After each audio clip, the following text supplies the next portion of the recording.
Assalamualaikum warahmatullahi wabarakatuh. Halo anak soleh dan solehah, apa kabarnya hari ini?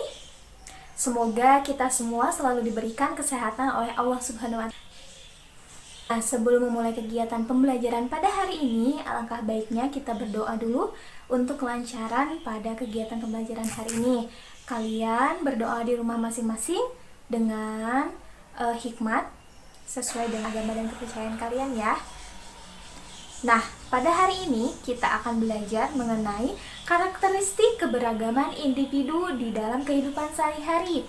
Nantinya kalian akan belajar mengenai apa saja sih keberagaman yang ada pada individu, lalu apa saja sih manfaat dari keberagaman yang ada pada setiap individu itu. Nah, sebelum memulai kegiatan pembelajaran hari ini, kalian siapkan terlebih dahulu buku catatan kalian supaya apapun informasi yang Ibu sampaikan pada hari ini dapat kalian catat dan mudah-mudahan dapat bermanfaat untuk kita semua ya. Nah, anak-anakku yang soleh dan soleha, coba kalian perhatikan gambar berikut ini. Coba kalian perhatikan dari gambar tersebut, apakah ada atau terdapat perbedaan dari setiap individu yang ada di gambar? Coba kalian perhatikan lebih baik. Coba perhatikan bagaimana rambut pada orang-orang yang terdapat pada gambar tersebut, apakah sama atau tidak? Ya, benar sekali tidak sama, di mana rambut pada anak laki-laki berwarna hitam sama dengan rambut ayahnya, rambut anak perempuan berwarna kuning, dan rambut ibu berwarna merah. Selain dari perbedaan warna rambut, perbedaan pula terlihat pada tinggi badan dari orang-orang yang terdapat pada gambar tersebut, di mana gambar anak laki-laki dan anak perempuan memiliki tinggi badan yang lebih pendek dibandingkan dengan gambar ayah dan ibunya. Nah, anak-anakku yang soleh dan solehah, yang barusan Ibu sebutkan mengenai tinggi badan, lalu mengenai warna rambut, itu merupakan salah satu karakteristik individu berupa karakteristik fisik individu. Nah, perbedaan yang ada pada setiap individu merupakan suatu karunia Tuhan yang harus kita syukuri. Dengan adanya perbedaan tersebut, menjadi sarana bagi kita untuk saling mengenal, saling menghargai, melindungi, saling gotong royong. Supaya apa? Supaya terciptanya kehidupan yang tentram, yang damai, yang rukun antar sesama. Nah, sebagai contoh misalkan ketika di lingkungan tempat tinggal kalian mengadakan kerja bakti membersihkan lingkungan, maka yang harus kita lakukan atau yang harus masyarakat di lingkungan sekitar tersebut lakukan adalah saling bahu-membahu, saling gotong royong untuk melaksanakan kerja bakti supaya lingkungan di sekitar tempat tinggal masyarakat tersebut menjadi bersih. Lalu timbul nih pertanyaan, Bu, apakah perbedaan atau keberagaman hanya ada pada lingkungan tempat tinggal sekitar saja? Tentu tidak, karena di lingkungan sekolah pun kalian pasti memiliki keberagaman antara satu individu dengan yang lainnya. Mungkin kalian dengan teman kelas kalian memiliki keberagaman budayanya, lalu perbedaan tempat tinggalnya, lalu perbedaan kesukaannya, kegemarannya, karakternya. Mungkin ada siswa yang senang berolahraga, ada siswa yang senang melukis, ada siswa yang senang menari, dan banyak lagi yang lainnya. Selain itu, di satu kelas pula kadang ada siswa yang pendiam, tidak suka berteman dengan yang lainnya, sukanya menyendiri, atau ada siswa yang pemberani, ada siswa yang pemalu, dan masih banyak lagi yang lainnya.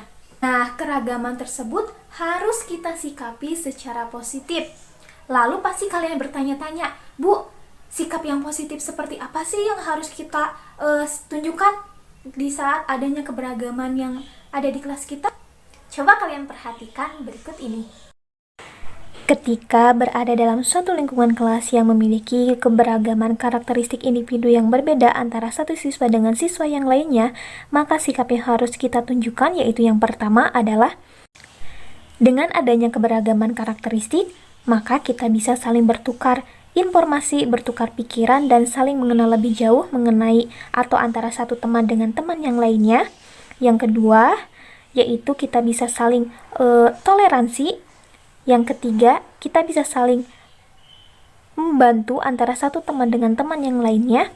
Yang keempat, kita tidak membeda-bedakan dalam memilih teman dalam bermain. Anak-anakku yang soleh dan soleha, harus kalian ketahui bersama bahwa masyarakat Indonesia merupakan masyarakat plural atau masyarakat majemuk. Artinya, masyarakat Indonesia terdiri dari beragam karakteristik yang berbeda antara satu masyarakat dengan masyarakat yang lainnya. Nah, dari tadi Ibu menyebut karakteristik. Lantas apa sih sebenarnya karakteristik itu? Lalu apa saja sih yang termasuk karakteristik masyarakat Indonesia itu? Yuk, untuk mengetahuinya, coba kalian perhatikan berikut ini. Karakteristik individu adalah ciri atau karakter yang melekat pada diri individu. Karakteristik individu dalam masyarakat Indonesia beragam jenisnya, di antaranya fisik, jenis kegemaran, pekerjaan, ras, suku, pengetahuan, serta agama atau kepercayaan. Keragaman karakteristik masyarakat Indonesia bukan penghambat persatuan dan kesatuan bangsa Indonesia, bukan pula menjadi sumber timbulnya konflik atau masalah, tetapi keragaman karakteristik masyarakat Indonesia merupakan kekayaan khasanah budaya bangsa yang dapat memperkukuh persatuan dan kesatuan Indonesia. Anak-anakku yang soleh dan soleha, banyak sekali manfaat atas keragaman karakteristik masyarakat Indonesia. Beberapa manfaat yang dimaksud adalah, yang pertama, dapat belajar saling menghargai karakter setiap individu. 2. Belajar bersosialisasi. 3. Belajar toleransi. 4. Saling melengkapi sesama individu. 5. Hidup rukun dalam masyarakat.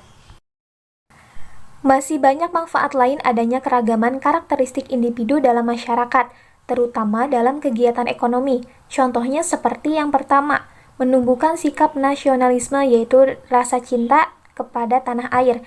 Yang kedua, menciptakan identitas bangsa di mata internasional. Yang ketiga, alat pemersatu bangsa.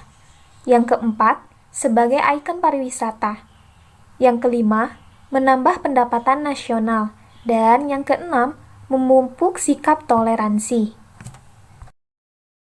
Nah, anak-anakku yang soleh dan soleha, mungkin pembelajaran kali ini cukup sampai di sini. Mudah-mudahan apa yang barusan Ibu jelaskan dapat bermanfaat untuk kita semua. Dan mudah-mudahan apa yang kita cari, ilmu yang kita cari pada hari ini menjadi berkah untuk kita semua. Kalian tetap jaga kesehatan, tetap semangat dalam belajar walaupun pembelajaran dilaksanakan secara daring, tapi kalian harus tetap semangat ya. Kita berjumpa lagi pada pertemuan selanjutnya, tentunya dengan materi baru. Ibu akhiri, Assalamualaikum warahmatullahi wabarakatuh. Sampai jumpa anak-anak.